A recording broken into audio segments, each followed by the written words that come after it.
होता था और फिर लोग खाना खाते थे। अभी तो व्यक्ति एटीएम में से निकाल देता है सीधा पैसा। हाँ, अकाउंट में पैसा आता है।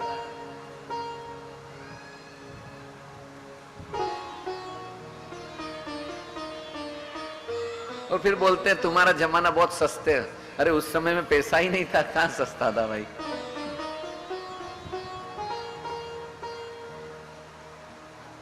उस समय तो गोधन पशुधन ही बड़ा धन था भाई। फसल होती थी तो फसल का धन ही बड़ा धन था।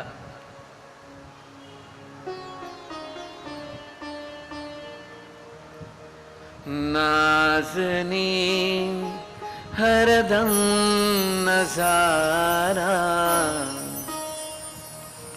तेरे बरसाने में हूँ, बेसहारों को सहारा तेरे बरसाने में है।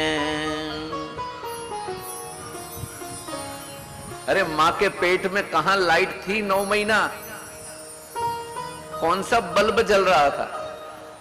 कौन अंदर रखवाली कर रहा था? वो गर्भ के चारों ओर विष रहता है ना। गीता में कृष्ण कहते हैं कि गर्भ के चारों ओर विष रहता है। वो थोड़ा सा भी गर्भ विष का पानी मुंह में चला जाए ना, बच्चा मर जाए।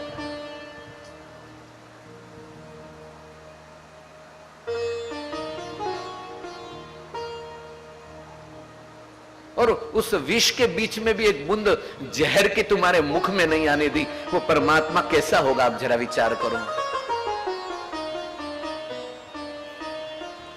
लेकिन बाहर आते हैं, सोचते हैं मैं नहीं करूंगा तो कौन करेगा।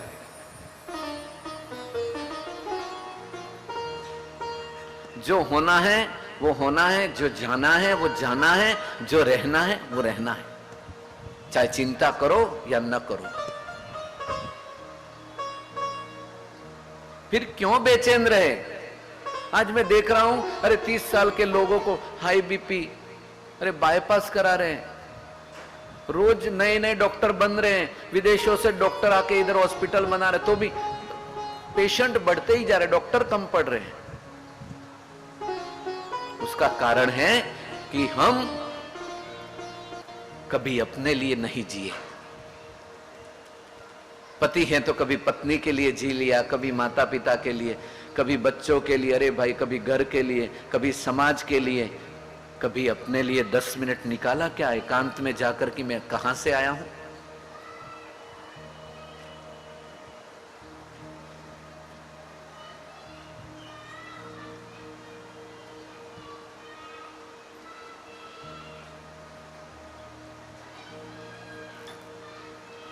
उदरणों मो क्यों छे में तो घंटी ऊपर झूलतो, हे आटा बधा कूतरार खाए रे मोरली क्या रे वघाड़ी।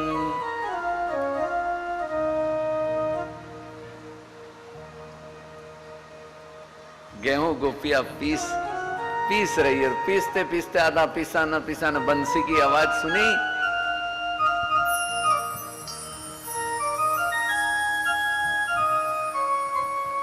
कैसी निश्चिंतता होगी, विचार करो।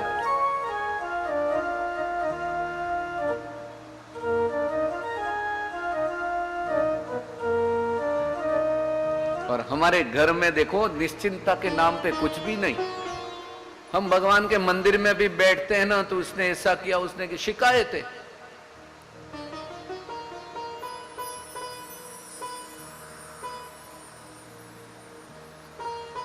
जैसे समंदर में 2 कोयले मिलते हैं ना भाई, वैसे ही ये जीव इस संसार में मिले हैं। पिछले जन्म के कर्मानु ऋणानु बंध से मिले, योग्यता से नहीं मिले हैं।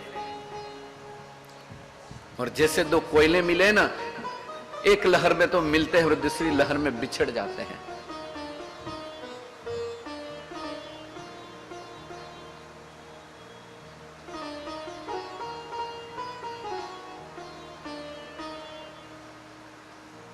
इसलिए थोड़ा निश्चिंत रहो, थोड़ा शांत। कोई व्यक्ति शांत होता है ना, अपने आप शांति आ जाती है। और कोई उद्वेग में होता है ना, ये कर दो वो कर दो, उसके भरोसे छोड़ दो। प्रयत्न करो, मना नहीं है, लेकिन फिर चिंता चिंता में मत सोइए।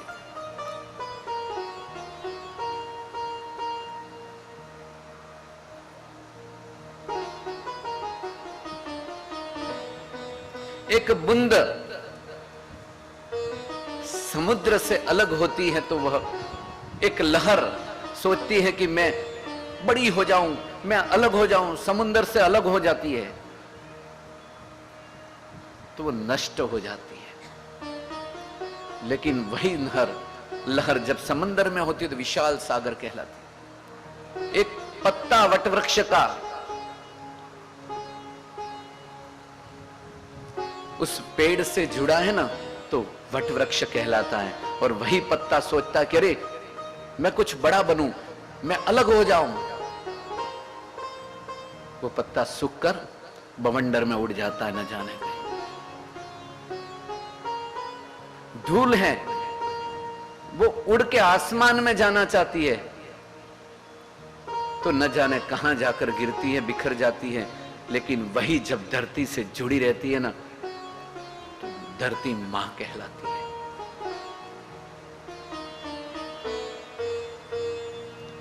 इसलिए अपने अस्तित्व को अलग करने की कोशिश मत करो, लय हो जाइए। और वह लय का सीधा माध्यम प्रेम है। ये भागवत अर्थात प्रेम। श्रीमद् भागवत के 11वें स्कंद में ऋषि मुनि तपश्चर्या करते हैं। कोई 10,000 वर्ष, कोई 20,000 वर्ष। सतयुग के आरंभ में कोई 5 लाख वर्ष, कोई 10 लाख। ब्रह्मा जी कहते हैं ऋषि क्या चाहिए? वे ऋषि कहते हैं भगवान हमें कलयुग में जन्म देना। ब्रह्मा जी ने कहा अरे कलयुग में तो पाप होंगे, लोग अतिशय पाप करेंगे, क्रूर कर्म करेंगे, धर्म क्षीण हो जाएगा। तब ऋषि कहते हैं कि सतयुग में तो कृष्ण नहीं थे भाई, सुखी सुखी तपस्या करो, प्रेम के बिना क्या तप करना। त्रेता युग में राम थे, कृष्ण नहीं थे। मर्यादा पुरुषोत्तम है। द्वापर युग के अंत में कृष्ण आए और कृष्ण की भक्ति ये कलयुग के लोगों के लिए महर्षि व्यास ने प्रसाद परोसा है।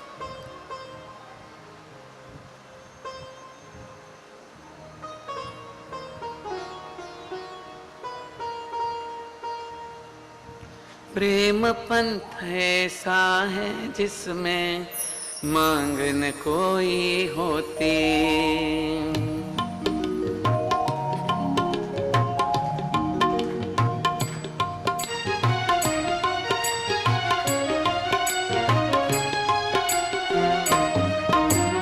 प्रेम पंथ ऐसा है जिसमें मांग न कोई होती। प्रेम पंथ ऐसा है जिसमें मांग न कोई होती। प्रेम पंथ ऐसा है जिसमें मांग न कोई होती। जिसके हृदय में प्रेम है उसकी सब इच्छा है प्रीति। जिसके में प्रेम है सब इच्छा है पूरी। प्रेम गुरु है,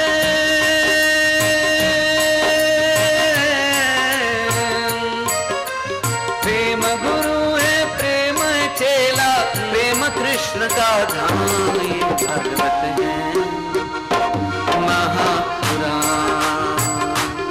ये भागवत है महापुराण। श्री राधे प्रेम से जरा भूल जाइए। भागवत है 3 सूत्र जीवन में याद कर लीजिए। मुझे कुछ नहीं चाहिए, मेरा कुछ नहीं है और मैं कुछ नहीं हूं। आप मौज में रहोगे।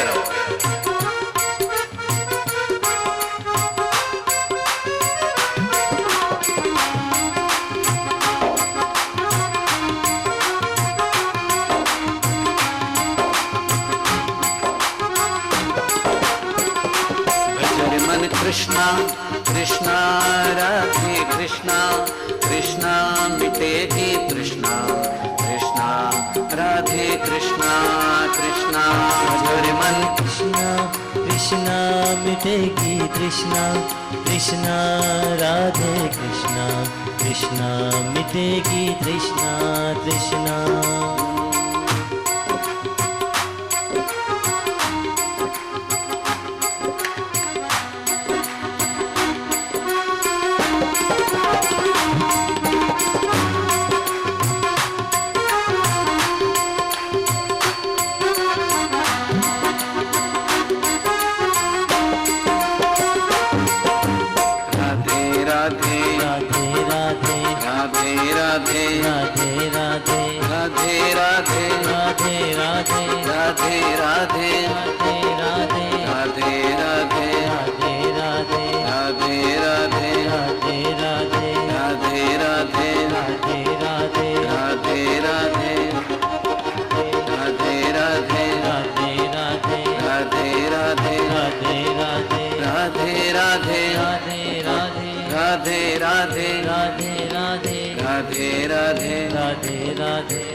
जीवन तेरा निखरने लगेगा,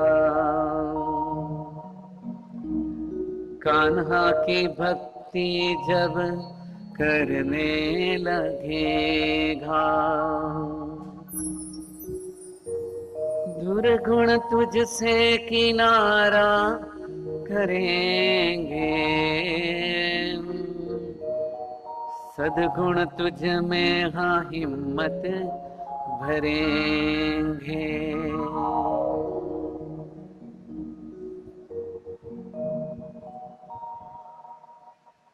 कहते हैं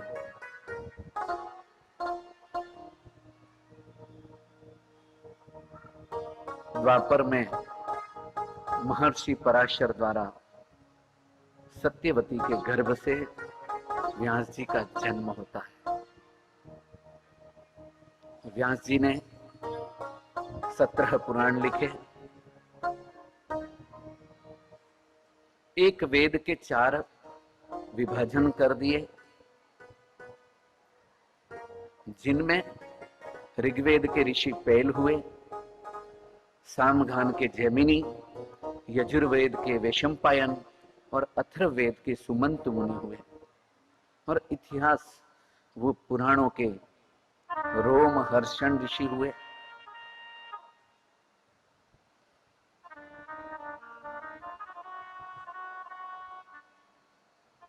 द्वापरे समनुप्राप्ते तृतीये युगपर्यये जातः पराशराद्योगी वासव्यान् कलया हरेः।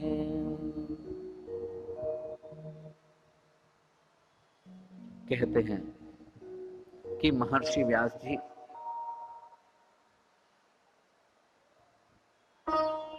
द्वापर युग के आखिरी दिन का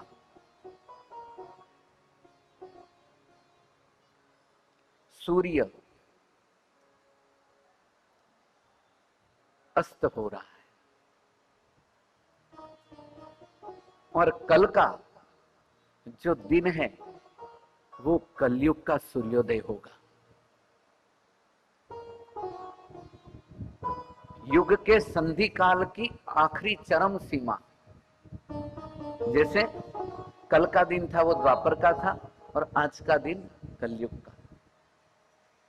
महर्षि व्यास जी त्रिकाल योगी हैं। ध्यान में देखा कि ओहो, कलयुग में लोग कहां जाएंगे।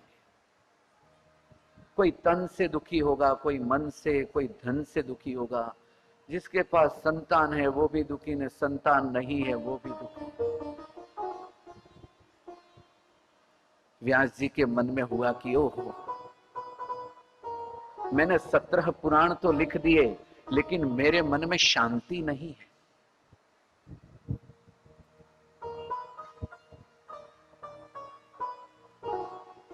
और मैंने लोगों को स्वर्ग के लोभ में प्रवृत्त किया कि पुण्य करो, यज्ञ करो, स्वर्ग में जाओ, और स्वर्ग में जाकर सुख भोगने के बाद जीव पुनश्च नरक में। और नरक अर्थात ये नहीं कि यमराज आपको डंडे से मारेगा, वो नरक नहीं है। ये कुत्ते की योनि मिलना नरक है। ये यहां पर लाइट के आगे जो मच्छर बिन बना रहे हैं ना, वो नरक, नारकीय योनियां है। ऐसा नहीं है कि नरक में जाएंगे। ये वृक्ष जो आपके आंगन में जो वृक्ष है ना, वो नरक है। एक जगह से दूसरे स्थान पर वो वृक्ष जा नहीं सकता है।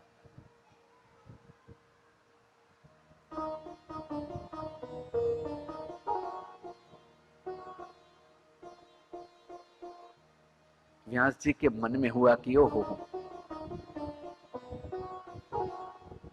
मैंने 17 पुराण तो लिखे, लेकिन फिर भी मुझे शांति नहीं है।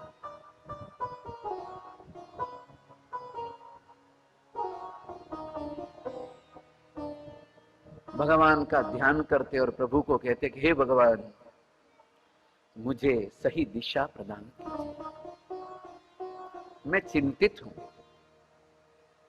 और कलयुग के लोग ये बड़े बड़े ग्रंथ पढ़ ही नहीं पाएंगे। मैंने महाभारत जैसा ग्रंथ लिखा जिसमें 5000 पात्र हैं, 1,00,000 श्लोक हैं महाभारत में। और आज विचार करो कि 1,00,000 श्लोक लिखने वाले को शांति नहीं है।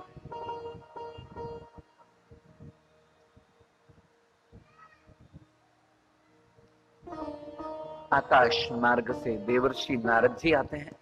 भगवान की प्रेरणा से व्यास जी को पूछा, व्यास जी आपके चेहरे में स्वस्थता नहीं दिख रही है, किस कारण से आप पीड़ित हो? व्यास जी ने कहा कि भगवान आप सब जानते हो, लेकिन मैंने इतना सब लिखा, उसके बाद भी मुझे शांति नहीं है। नारद जी ने कहा कि अरे, आपने तो लोगों को स्वर्ग तक जाने का ही साधन बताया। आपने कहा कि यज्ञ करो, यज्ञ बुरा नहीं है,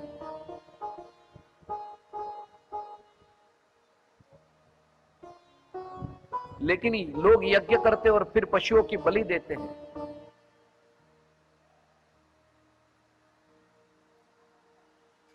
लोगों ने अपने स्वाद के हिसाब से ही धर्म को वैसा बना दिया है।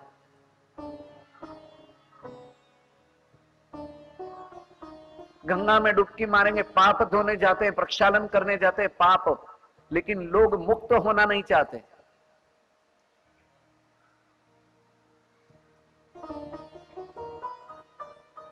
इंद्र है वो कोई पद का नाम नहीं है भाई। इंद्र है वो किसी व्यक्ति का नाम नहीं, इंद्र पद का नाम है। वरुण देव व्यक्ति का नाम नहीं, पद का नाम है। यहां तक भी ब्रह्मा भी किसी व्यक्ति का नाम नहीं, ब्रह्मा भी पद का नाम है।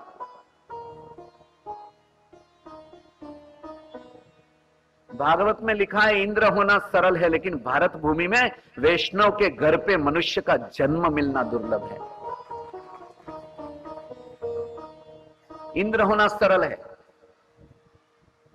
किसी के पास भगवान ने पैसा दिया, यज्ञ कराएगा, इंद्र बनेगा दूसरा। बलि राजा ने इंद्र बनने के लिए 100 अश्वमेघ यज्ञ करे। 99 यज्ञ पूरे हुए न, इंद्र भी घबराया। इंद्र पद का नाम है।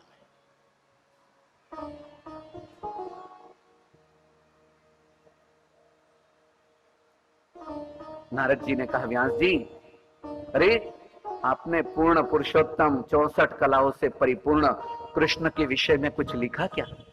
कभी गोपियों के विषय में लिखा? व्यास जी ने कहा कि मैंने महाभारत में कुछ कुछ लिखा है। नारद जी ने कहा, कुछ कुछ नहीं, आप तो भागवत की कथा गोकुल से आरंभ कीजिए।